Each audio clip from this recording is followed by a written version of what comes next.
2 Samuel 3. There was a long war between the house of Saul and the house of David, and David grew stronger and stronger, while the house of Saul became weaker and weaker. And sons were born to David at Hebron.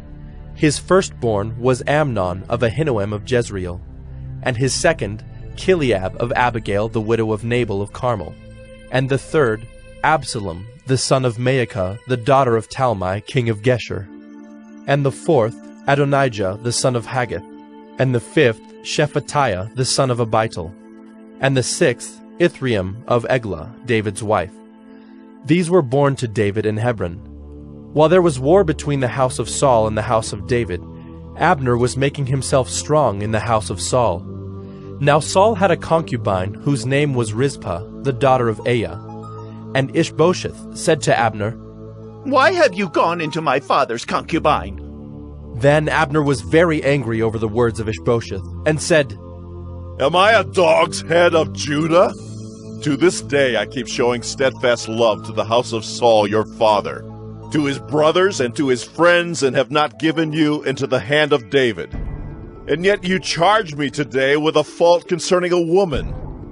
God do so to Abner and more also, if I do not accomplish for David what the Lord has sworn to him, to transfer the kingdom from the house of Saul and set up the throne of David over Israel and over Judah, from Dan to Beersheba."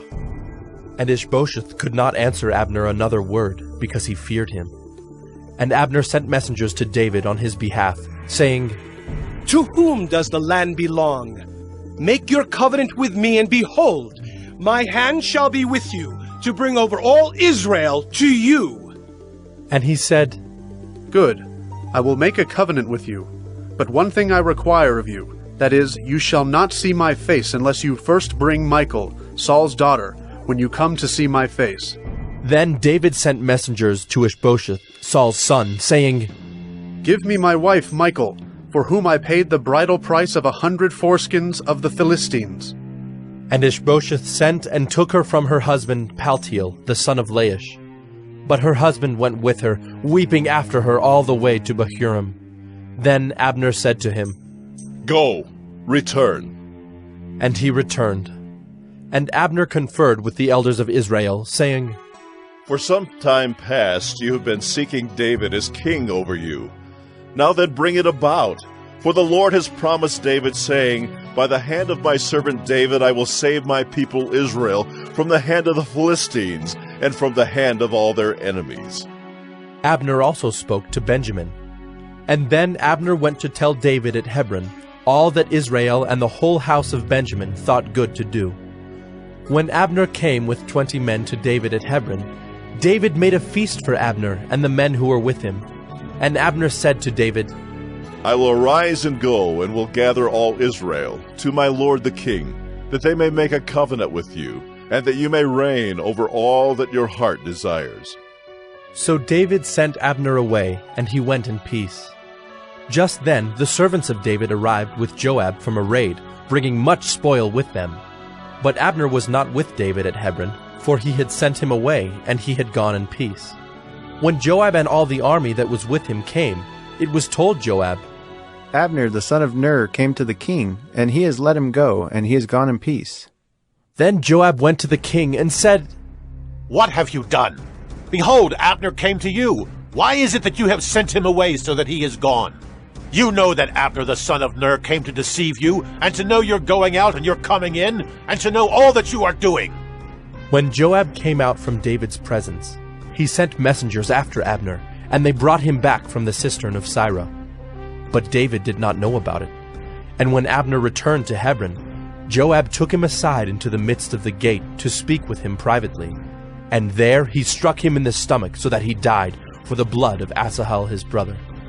Afterward, when David heard of it, he said, "I and my kingdom are forever guiltless before the Lord for the blood of Abner the son of Ner. May it fall upon the head of Joab and upon all his father's house, and may the house of Joab never be without one who has a discharge, or who is leprous, or who holds a spindle, or who falls by the sword, or who lacks bread." So Joab and Abishai his brother killed Abner because he had put their brother Asahel to death in the battle at Gibeon. Then David said to Joab and to all the people who were with him, Tear your clothes and put on sackcloth and mourn before Abner. And King David followed the bier. They buried Abner at Hebron, and the king lifted up his voice and wept at the grave of Abner, and all the people wept. And the king lamented for Abner, saying, Should Abner die as a fool dies? Your hands were not bound, your feet were not fettered. As one falls before the wicked, you have fallen. And all the people wept again over him.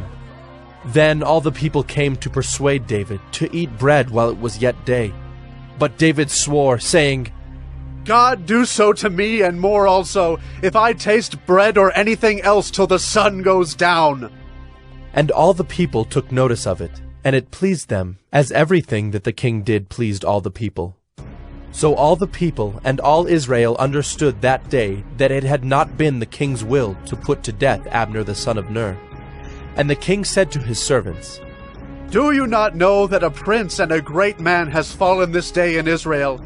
And I was gentle today, though anointed king. These men, the sons of Zeruiah, are more severe than I.